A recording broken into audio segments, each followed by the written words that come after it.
I want to highlight this YouTube channel for reminding me of something.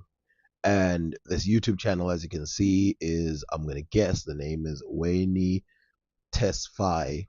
I don't know if this person is from Africa, but since they say back to Africa, I'm assuming they're not from Africa, but they travel through Africa. And I'm going to play one of her videos, which is very interesting. Again, like I said, I was going to do a topic on this a long time ago, but I forgot for some reason.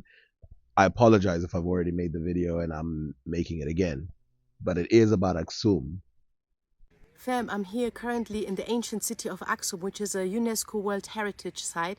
The city of Aksum used to be one of the four most powerful empires in the world. And you know, there is a reason they call Tigray an open air museum. There's so much that is still uncovered and hidden under this soil. So I want to share a short story with you that explains to you why and how the people of Tigray were able to preserve the heritage for such a long time. So Now, before I go on, isn't it a little more refreshing to react to someone that I agree with rather than someone I disagree with? around 9-10 years ago, there was a Chinese construction company which was assigned with building a road close to the ancient city of Wukro. What they did was taking stones and rocks from a mountain, and then the local people, including the farmers, priests, they went to the local municipality and told them, listen, tell these Chinese people to stop. We don't know what is under this mountain, but our ancestors told us to never dare touch this mountain. So then the municipality took the warning seriously, went there with the local research team, and guess what they found there? Not even 5 meters below the surface, they uncovered a fully preserved temple from the Sabaean time, almost 3,000 years old. So, what do we know about what she just said? First of all, I want to highlight how important oral history is because, as she said, through oral history, they kind of knew that you should not interfere with that one place because there's something important. And not only was there something important, but an entire town was found in that region. And there's still towns that are being uncovered in Ethiopia. We don't know how many places in Ethiopia and other parts of Africa have just got towns buried under them and temples buried under them. And of course, the Sabaeans and the Ethiopians, the Abyssinians, have had connection with each other for a very long time, pre Islamic. So when people say Arabic areas, or when they say the areas where Islam took hold or any of the stuff, they're really talking about a section of history where the people were connected in Africa long time ago. And so this is why it's important to make sure that everybody understands that because I try to highlight it 100 times over. I'm almost certain that if we keep digging and we keep checking, we're going to find an older connection that's more than just trade goods because we know there's trade goods that go up hundreds of thousands of years to Arabia, but not 100,000, but tens of thousands of years. But we want the smoking gun of these civilizations and perhaps even Egypt. So this story shows how, because of the Christian Orthodox faith of the people, they were able to protect their heritage, and it was passed over from generation to generation for centuries. If this was not the case, we would have probably end up like Egypt with all our treasures and heritage looted and lost in foreign museums and collections. Very concise and well done. Now, this reminds us that Ethiopia had its own history when it came to architecture, when it came to buildings, when it came to writings. And remember, the Sabaeans, the Ethiopians, and all these other people, they're included in historical texts. People like Xerxes, the Egyptians, the Arabs, the Axumites, the Sumerians, and so many other people, the Bible. There's so many people who write about these people and their connections. And so we are reminded never to ignore any evidence about the connections of these lands. So from New Scientist in 2019, we read, and this is slightly related, but this was the one that I was going to make. I was going to make areas that were rediscovered through excavation in Ethiopia. And that one was discussing a temple. This one is discussing a town that was lost called Beta Samati. So, lost Ethiopian town comes from an ancient empire that rivaled Rome. Beta Samati contains many small buildings, either houses or workshops. There is also a large rectangular building identifying as a basilica in the Roman Empire. Basilica were originally used for public administration and courts, and later as places of Christian worship. Aksum originally had a polytheistic religion influenced by the tradition from the Saba kingdom in what is now Yemen. However, during the 4th century, King Azana converted Aksum to Christianity, so the basilica may have been built as a Christian church. In line with this, the team has found a stone pendant marked with a Christian cross. The team also found a ring made of copper alloy covered with a gold leaf and bearing a red stone called a carnelian engraved with the image of bull's head over a vine or wreath. It looks a lot like a Roman ring, except for the style of the bull insignia, says Haroa.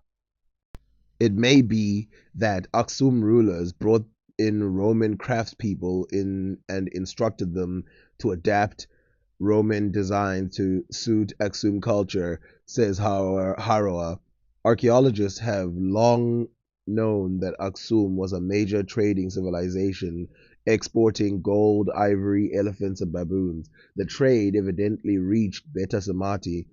The team found amphoria, probably used to store wine, which seemed to come from Aqaba in what is now Jordan, and a glass bead, probably from the eastern Mediterranean. So, as we can see here, there's a picture of what we just read, a gold and carnelian ring from the excavation. It's about 10 millimeters.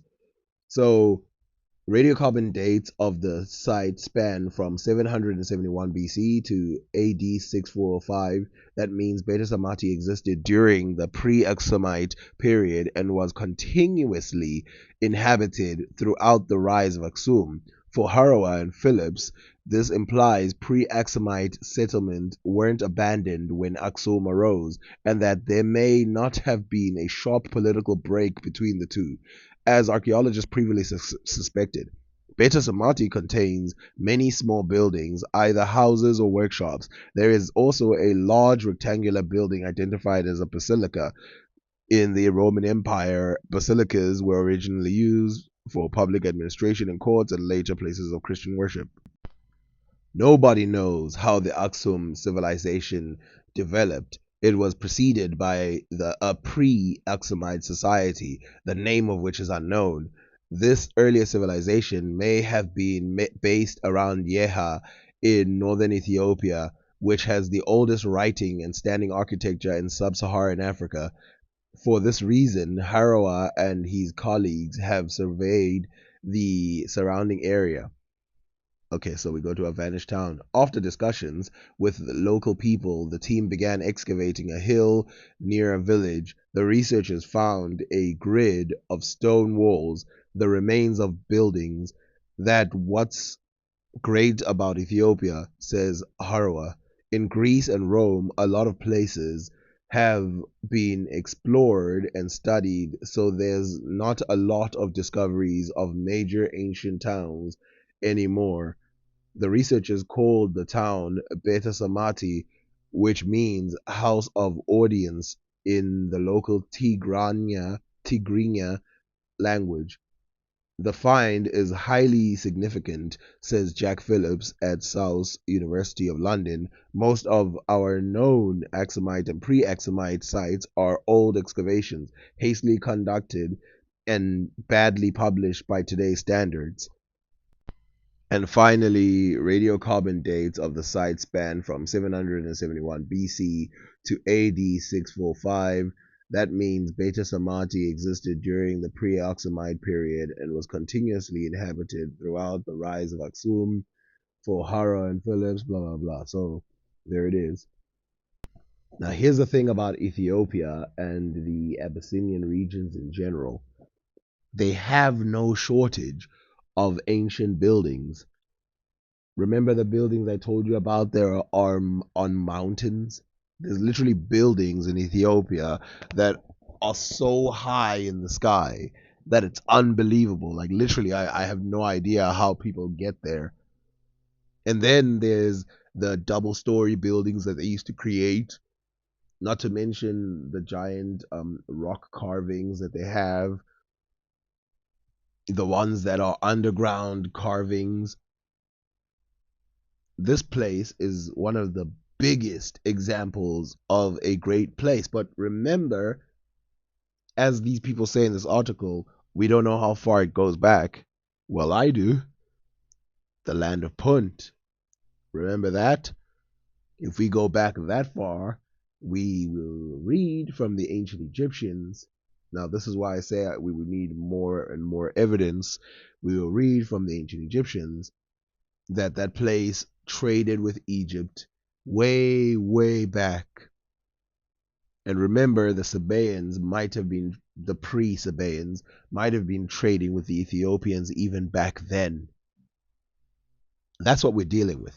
We're not dealing with a civilization that's cut off or a civilization that was not great or good or whatever. We're talking about a civilization that's in the middle of many civilizations and yet still stands out architecturally, independently, visually, everything, even linguistically. It's a standout. And the fact that it's an Afro-Asiatic area is that much sweeter. Anyway, don't forget to go and look at that girl's YouTube channel. I do not want to have someone feel like I stole their content. So if you do that, that would be much appreciated.